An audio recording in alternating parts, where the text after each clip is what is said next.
Ladies and gentlemen, how are y'all doing?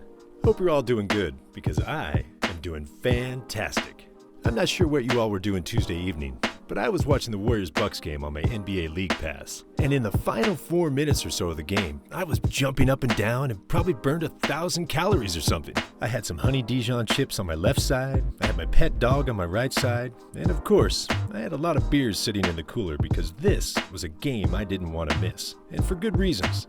And to answer your next question, yes, I did finish all the beers. Every single one of them. So without further ado here, guys, smash that like button, subscribe if you're new, and welcome back to Hoop Reports. So first off, I want to talk about what the rest of the season is going to look like for the Dubs. And don't worry, everything here is good news for today. The Warriors are currently 10th in the West, which is good enough for a play-in spot. And with 21 games left for the season, only 6 of them are against elite teams. When I say elite teams, I'm just talking about the teams that are in the conversation for being a true contender for the 2021 NBA Championship. So 6 out of 21 makes the schedule one of the easiest for the Dubs. They just beat the Bucks today, and the next 2 games should be wins against the Wizards and the Rockets. After that, they're up against the Denver Nuggets, whom I would say are the scariest team in the West currently, and I would have them favored over the Jazz, Suns, Clippers, and the Lakers. But when the Warriors play them, I ain't about to be scared because Nuggets are just nuggets. I eat them all the time, especially when McDonald's has them coupons. You know, 50% off for the 10-piece meal. Anyway, I ain't afraid of the Warriors-Nuggets game because the truth is, the Warriors are just going to dip them into ketchup, barbecue, or honey mustard. Next off, the teams that are 11th and 12th, who are chasing a play-in tournament spot in the West, are the New Orleans Pelicans and the Sacramento Kings, respectively. The New Orleans Pelicans, in their remaining games, have to play 8 games against elite teams. And on top of that, they have to play the Warriors 3 times. Ladies and gentlemen, I can't wait to see Steph go up against that up-and-coming emerging beast in Zion Williamson. They have 3 games against each other, which could be the difference between a play-in tournament spot or going fishing early. So those 3 games, ladies and gentlemen, are going to have playoff intensity to them. Man, thank you, Adam Silver, for keeping the NBA season alive during this pandemic, because this is going to be exciting. The Sacramento Kings, just like the Pelicans, have to play 8 games against elite teams before the end of the season. And they have 1 more game against the Dubs. I hope Steph Curry has that 1 game circled, because the Dubs have to avenge that horrible loss they took while the MVP was sitting out. Just like against the Pelicans, that 1 game between the Kings and the Warriors is going to have a playoff vibe to it. April 25th, that's the date you want to circle on the calendar for that game. The San Antonio Spurs, on the other hand, are currently sitting in the 9th seed, but in their remaining games, 15 are against elite teams, so the Spurs have a high chance of vanishing from playoff contention, which makes the road to the playoffs just that much easier for the Dubs. IPAs are usually my go-to beers, but man, Michelob's Ultra. There's just something about drinking the official beer of the NBA while watching an NBA game. It just automatically gives it a playoff feeling. Anyway, enough of my beer talk. Let's get down to the scary truth about Steph Curry and the Golden State Warriors. In short here, guys, Steph Curry and the Golden State Warriors are going to have about a 4-year dynasty window after this season. And even this season, they're going to have a chance to win it all. And I'm about to show you exactly how, right here. There's exactly 21 games left for the Warriors as of today. And of course, that means these 21 games are going to be really important for seeding and playoff purposes. But more than that, they're 21 games to help the Warriors really get into playoff form.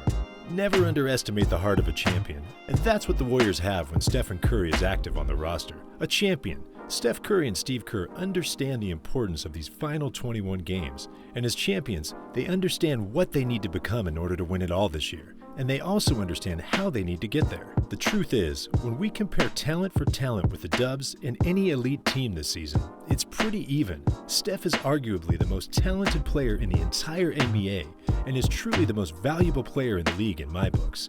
He's shooting just a hair shy of 50, 40, and 90, and on top of that, he makes the team so much better than any one player can. Next off, Andrew Wiggins is showing the league how good he can be. He's shooting 40% from beyond the arc, and is one of the deadliest slashers to the rim.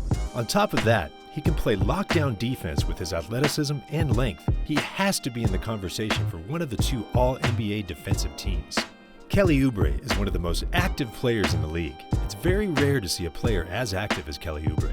He usually defends one of the opposing team's best players, he moves well without the ball, goes backdoor often, goes in for rebounds, and I could go on and on and on about Kelly Oubre. In fact, I could go on so long that my mouth would get so dry that I'd need another beer. Just like Wiggins, Kelly Oubre has to be in the conversation for making one of the two All-NBA defensive teams.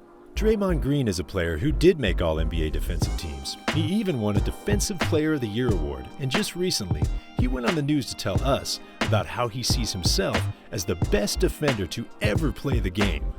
James Wiseman is growing game by game. In that game against the Bucks, the young 20-year-old went off for a double-double in 25 minutes of action. It took about 3/4 of the season, but hey, from coming straight out of high school, that's not bad. The starting five here, guys, is only going to get better and better over the course of the next 21 games. And if we go talent for talent around the league, I can't really think of a better starting five. Now, I know you guys are saying the Brooklyn Nets, but hey, KD has that hamstring injury, and James Harden also has a hamstring injury, which is going to cause him to miss 10 games. On a short side note here, I don't see the Brooklyn Nets winning this year due to injuries. With about 20 games left in the regular season, they gotta try hard not to re-aggravate this stuff. And then when the playoffs come, they're gonna have to go up against the Miami Heat, Milwaukee Bucks, and the Philadelphia 76ers. If they have to go up against those three teams and battle hard, as much as I hate injuries, there's a high chance those hamstrings can be re-aggravated. So in short, due to those injuries, I don't see any other teams in the NBA that have a better starting five than the Warriors. Now what Kerr must do before the end of the season finishes is figure out his bench. One key development is going to be Jordan Poole. Poole possesses the ability to get to the rim, make threes, and create plays for his teammates. I'm sure they're going to make him look at film, but sometimes he tries to do too much. I'm hoping to God that Jordan Poole learns how to effectively use his whole toolbox instead of settling for threes. Because the truth is, he is more than capable of averaging close to a double-double in points and assists on a daily basis.